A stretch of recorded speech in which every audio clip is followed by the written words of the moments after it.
let's talk about the fact that this is Barack Obama's Democratic Party.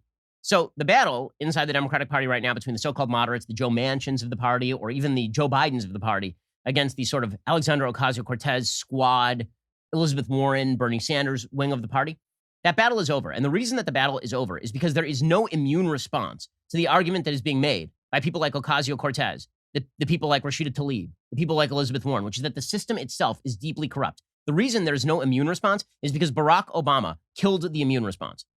Okay, the great lie of Barack Obama's tenure is that he was a unifying president who believed in foundational American principles. He absolutely did not. The 2012 election, I think, broke the country because in 2008, Barack Obama was elected along the lines of, I am here to unify. I'm here, red states, no blue states, United States. We've had a lot of racial conflict in this country in my own person. I have felt that pain, but now I am a symbol of hope. Right? That was his whole 2008 campaign. And then come 2012, everybody who opposed him was a racist, sexist, bigot, homophobe. If you didn't like him, it was because you had not uncovered the bigotry in your own heart. And in fact, his agenda was about a vision for the country that may have moved beyond the founders. Okay, so now he has a memoir out. And the memoir is making pretty damned clear where he comes from. Okay, the memoir is not vague.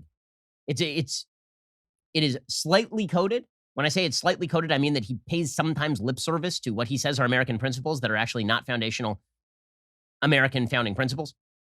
But Barack Obama is the pathway for the Democratic Party moving forward. Right? That's what they think. This is what the Democratic Party thinks. And this is why the future of the Democratic Party looks a lot more like the squad and a lot less like Joe Manchin, which is why you have that particular tweet from AOC glaring at Joe Manchin. Right? That is the future of the Democratic Party. It's radicals all the way down. Okay, so Barack Obama releases a 768-page volume 1 of his memoir. First of all, for anybody who believes that Donald Trump has narcissistic personality disorder, let me introduce you to a man named Barack Obama. Nobody has ever loved Barack Obama more than Barack Obama loves Barack Obama. Jeffrey Toobin doesn't love Jeffrey Toobin as much as Barack Obama loves Barack Obama. Okay, it is absurd how much Barack Obama loves himself some Barack Obama. The man has written at this point, this is his third memoir, and volume 1 is longer, as I have said, than the 5 books of Moses. Not kidding. In the original Hebrew, this is a 768-page memoir. That's volume 1. Okay, he didn't accomplish anything when he did Obamacare, and then he had a bunch of executive orders, and he undermined the fundamental unity of the country. So I guess there are a few things that he did, but is that worthy of like 1,500 pages? Maybe he'll just continue writing these memoirs forever. I don't know Winston Churchill wrote this many memoirs, and Winston Churchill was actually an important human. I don't think that Barack Obama is a particularly important human in the vast panorama of American politics, except for destructive things that he has done to the body politic. Okay, but that doesn't stop the media from just drooling over him. The New York Times book review, Barack Obama is as fine a writer as they come. It is not merely this book avoids being ponderous as might be expected, even forgiven of a hefty memoir, but that it is nearly always pleasurable to read sentence by sentence, the prose gorgeous in places, the detail granular and vivid. Jeffrey Toobin writing that right there. I mean, that is a lot of book review journalism going on right there.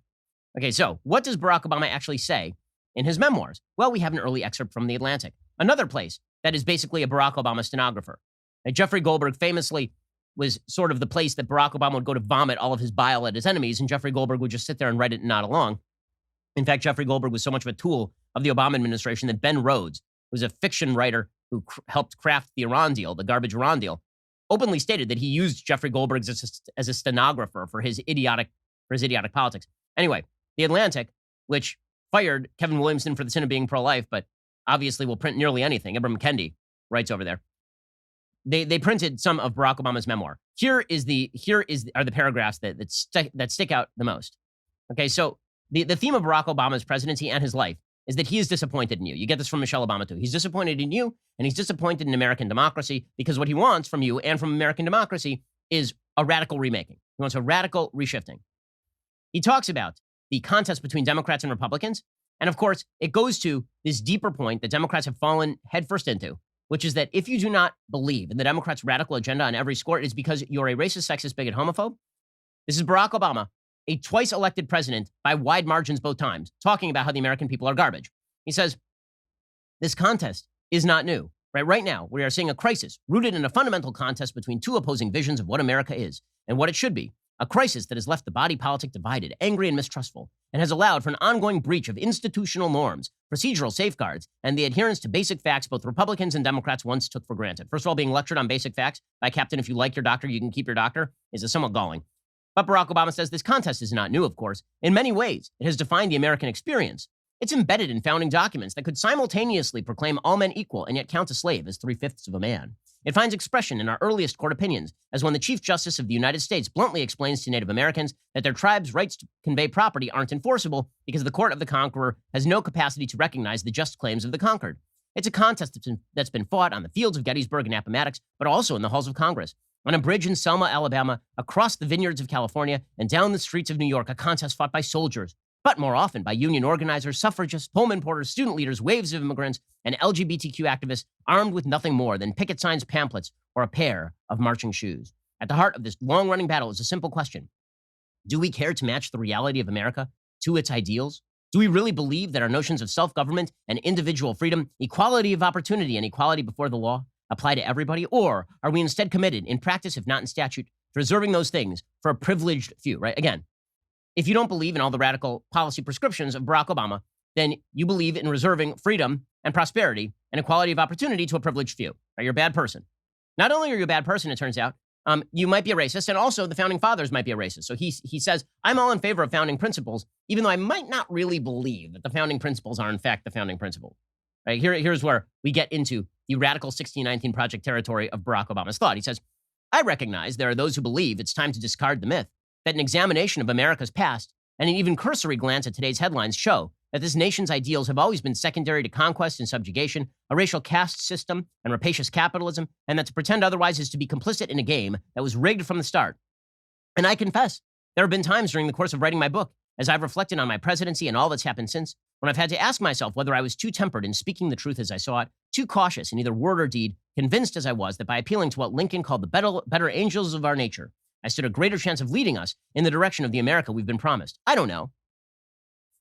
He doesn't know. He doesn't know. He doesn't know if these were actually, maybe the myth is wrong. Maybe America was founded in racist sexism, bigotry, homophobia, exploitation. And then he says, what I can say for certain is I'm not yet ready to abandon the possibility of America. Oh, so again, you guys, you just keep disappointing Barack Obama. But here's the thing. In order to not disappoint Barack Obama, what you have to do is you just have to concede. That's what you need to do. You need to concede to all of his radical opinions.